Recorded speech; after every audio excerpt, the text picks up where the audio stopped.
Hello everyone and welcome back to the VCO Esports Studio. After a week off, it's a delight to be back here to work our way through yet another fascinating guest from the world of sim racing. Why were we off? Well, I was at the Indianapolis Motor Speedway along with Porsche for the Porsche Esports Challenge. It was great to experience my first in-person LAN sim racing event, and it's got me excited for the Esports Racing World Cup in 2023 when we'll be live in person in Germany in the middle of February to do it all over again. Before that, though, we have the VCO Esports Fall Cup for the Esports Racing League that will start a week from today as we get underway with our focus on iRacing. And 3 new teams will join the fun, and we'll be joined by one of our team managers today to talk about all things related to Wild Things Racing. So let's welcome to the VCO Esports Studio Denise Pope and talk more about what's coming up for the rest of 2022.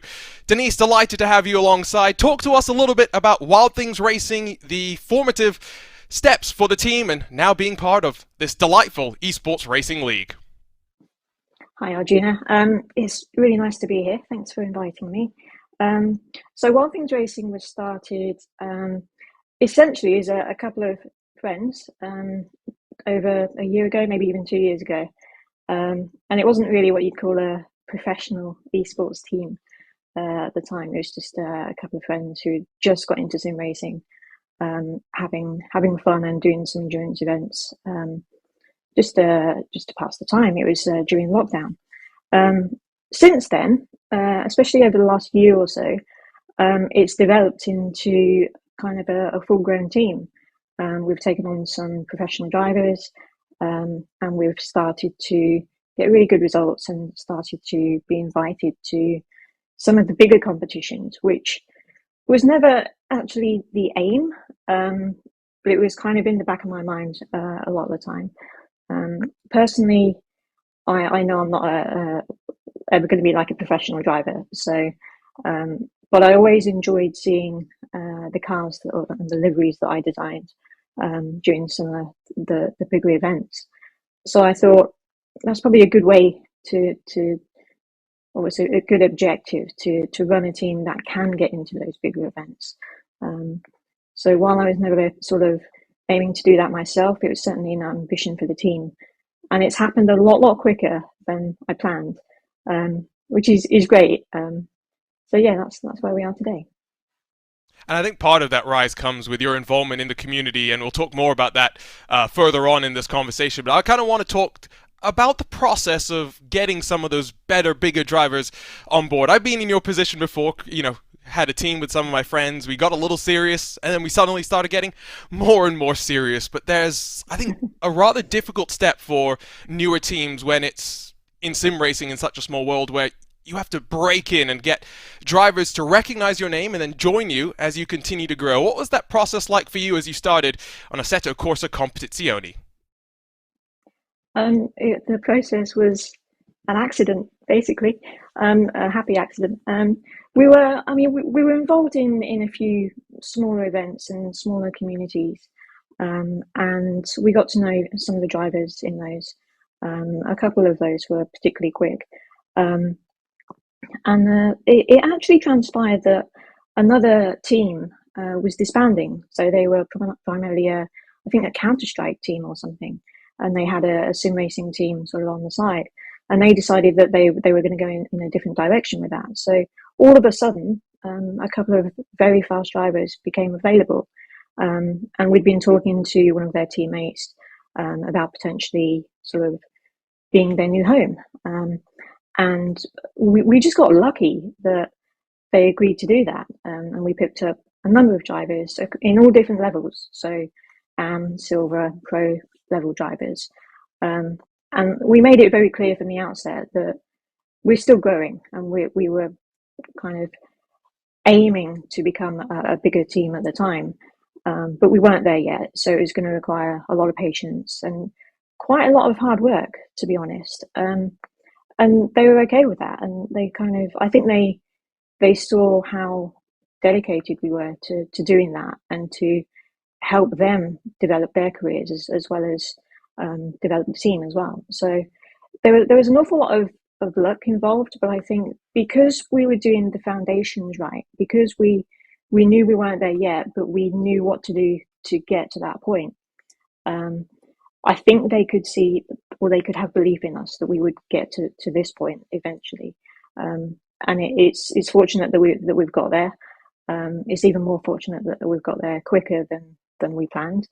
Um, and I can't complain about that. It's just sometimes it's a bit daunting, honestly, because there's things like this to do. There's sponsors to talk to. Um, there's a hell of a lot of organisation behind the scenes that we have to commit the time to, and that wasn't something that I foresaw particularly at the outset. Again, I'm not complaining, but it is one of those things where you have to be able to take it very seriously. You have to be able to commit to it and to put in all the, as I say, the foundations to get to that point and to do it well. And to some degree, I think you make your own luck, right? When you build the strong foundation, you can only go upwards from there when you have such a strong background to fall back on. But as you look forward now, of course, a year and a half, 2 years into the team, starting now, of course, to make strides outside of the world of Assetto Corsa Competizione, and that's where the Esports Racing League comes into play, but also being able to partner up with other teams that have maybe experienced this format as well and have drivers that know exactly what the competition will all be about. So you're partnering up, of course, with Rocket Simsport for SRO this in 2022. What does the Esports Racing League partnerships as you branch out to iRacing and rFactor 2 look like from the team's perspective? Honestly, it's still very early. So we're sort of getting the team to spend quite a bit of time on the platforms, on RF2 and on iRacing. Some of them already have quite a lot of iRacing experience, but we have sort of, I think we've made it known in the community that we're not experts on those two other platforms. We have a lot to learn, and we're going into this series with the viewpoint that it's going to be a learning experience. We're not going to go in and kind of blow the world away, and that's not really what our objective is. The objective is to learn, to have fun, to experience it essentially, and then we can go away and we can find out what we can do better. We can talk to perhaps other drivers if we need to and bring those in, but we can also help our own drivers at the moment to practice and to train on the different platforms. So in terms of the VCO competitions, we went into it kind of thinking, yeah, maybe we need to partner with other teams. But we're sort of thinking now, let's just go for it. Let's just see what happens, and sort of throw our drivers in at the deep end. Off the back of that, there's obviously the SRO partnership with Rocket Simsport, which we're really fortunate to have, and it's kind of been like a nice entry into that series without the sort of the full commitment straight away. So again, it gives us time to learn. It gives us time to experience the environment, what we can do well and what we need to improve on, and hopefully next season we'll be able to be in that again and show a bit more strength, I think. So yeah, it's again, it's been quite daunting, and it's been a case of this has happened. We've got to this point sooner than I thought we would, probably a year sooner. But rather than be like, no, we can't do that, it's just a case of let's go for it, let's see what happens, and let's use it to learn for the next time. We talked a lot about the team. I kind of want to dive into your background as well within sim racing, because team owner, of course, but you work behind the scenes at the sim grid. You worked on liveries as well for Assetto Corsa Competizione. Very, very talented artist, and I highly encourage people to follow you on social media. How exactly did you get connected with the world and the likes of Kunos Competition and the Assetto Corsa Competizione game? Purely through just putting in. I just did deliveries for fun, essentially, and I, like you say, I'm quite active on social media, so I posted a lot of my work, and I sort of showed people how much I enjoy doing it and my approach to it. And I kind of, my background is as a graphic designer, so it was always natural to do that work in the field of sim racing once I got involved with it. again, I didn't have an objective to move into sim racing. It just kind of happened because I like to drive fast cars and I like them to look good as well. I'm a big motorsport fan, so I've kind of grown up watching Formula One, GT3 these days, or MotoGP as well. So I've always sort of had that in the back of my mind that it would be so cool to design a racing car. And we live in a world now where we're able to do that, and it's become so accessible. Um, I would have been mad not to do that. And even as a kid, I was designing racing cars. So to kind of go through that phase of my life all over again has been really good. In terms of actually working in sim racing and becoming a part of the industry, I didn't expect it. It was partly by accident. Um, I noticed one day that the sim grid started for me with the first season of More Female Racers. That really got me interested in sim racing as a big thing that I could do. And so I did, excuse me, the first two series of that. And I then noticed that SimGrid were advertising for a social media person. And I thought, I may as well just go for that because I'm doing social media anyway. I love sim racing. I want to get into the industry if I can. I didn't think it would happen, but I applied for it. Started working with SimGrid. And around the same time, Kunos actually got in touch with me from Twitter, I think, just from seeing some of my work. And they were like, do you want to do some liveries? And I was like, yes, please. I'll happily do that. Because I was doing that stuff for free. So to do it and get paid for it, it's like, why not? And so it was just a happy accident. And I did a couple of sort of test projects for them. And now I kind of do regular updates with them. So that's really cool. And with the SimGrid, my role went from social media to doing a lot more of the design stuff. So working on the website and the events that we do to make sure that they look as great as they are to take part in. And it's just it feels like a very circular thing, and it's really nice. It's kind of all encompassing. Like my world has gone from working with clients and sometimes finding that quite frustrating, I'll be honest, to working in an industry where you can almost do no wrong. I know that sounds weird, but it's kind of like whatever you do, you're enjoying it, and people respond to it in a positive way. And I found that throughout the sim racing industry, it's fantastic in that respect. So I think I'm just very fortunate to have ended up here, and now having a team in these events is I can't believe it. It was never on the agenda. It's all kind of happened. And there's been a bit of planning and a bit of foresight there, but some of it has been just dreams, that have sort of happened. So yeah, that's where I am today. I think especially in sim racing, I can speak from personal experience. Sometimes just being on social media, putting yourself out there gets you noticed, and it's great that the opportunities came from that. I do kind of want to ask you though, in the world of in sim racing, you say you can do no wrong. I kind of feel like that's true when it comes to the design of our cars as well, because we can take liberties and we can be way more creative than you can be sometimes in the real world. We talk about art cars and some of the special things that they do in the real world, but as a designer, coming into a world where we have a blank slate and a clean canvas, how much fun do you have in sim racing just being able to try all these weird and unique things that we can do and we can have fun with?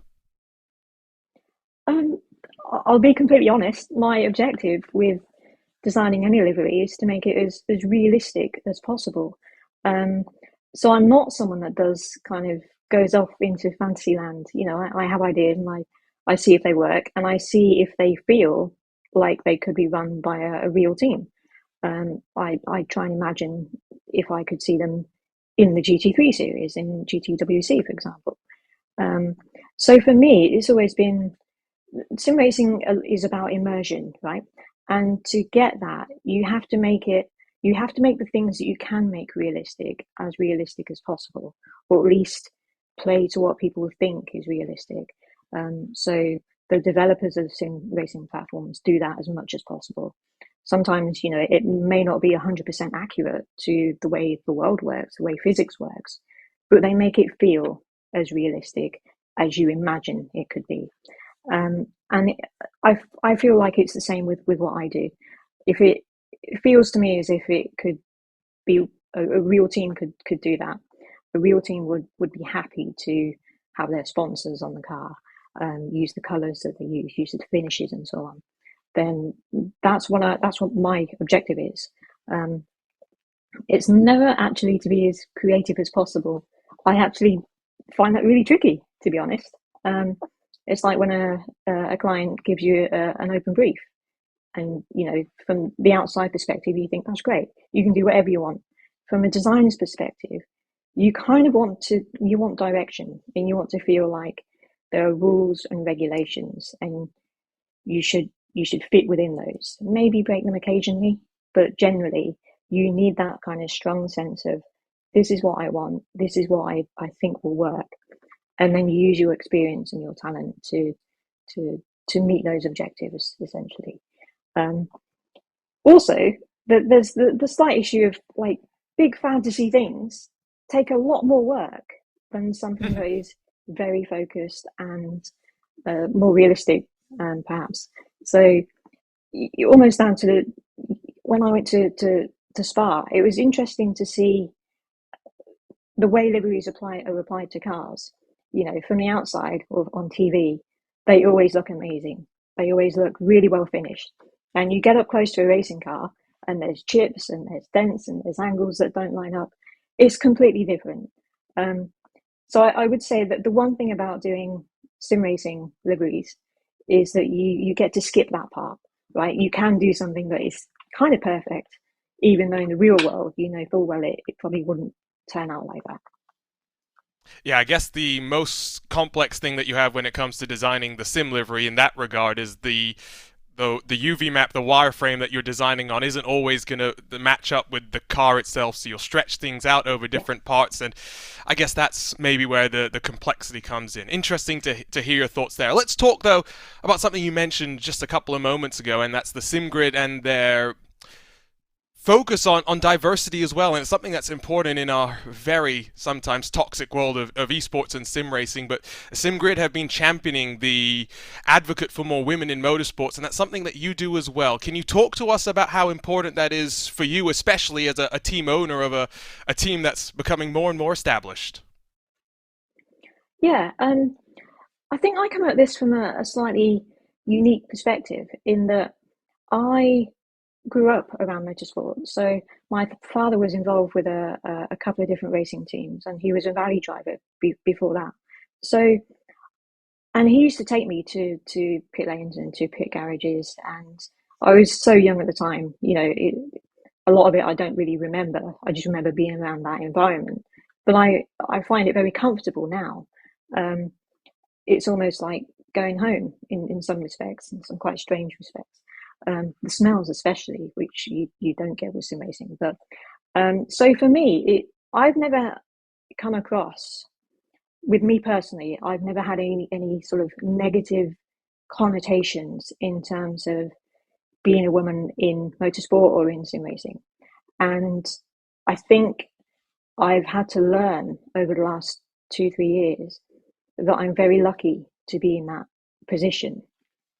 And I kind of, I almost don't understand how it could be any different to that. So it's quite interesting to sort of be involved with the SimGrid and with the More Female Racers series, because to me, it's just another series. It just happens that most of the competitors all the competitors are female. To me, that doesn't place any sort of special emphasis on anything. It's just the way it is. I kind of lost track of where I was going with this, but I think it's a case of, one of the things that I do remember when I first started in sim racing, and the reason I got into More Female Racers, was because there is a difference in terms of being a woman and going into something new where it is predominantly male orientated. If you're new to an industry, or you're new to a way of competing, and all you see are men and guys, it can feel intimidating. It can be like, how am I going to get involved with that? I don't know anyone. I don't have anything in common with anyone. What are they going to think of me? All of that stuff. And the reason MFR appealed to me is because it was all women, and it was all women that were new to sim racing. So everyone there was in the same position that I was in. And to me, that felt far more open and welcoming than anything else that was going on at the time. And that's what convinced me to kind of get involved, essentially.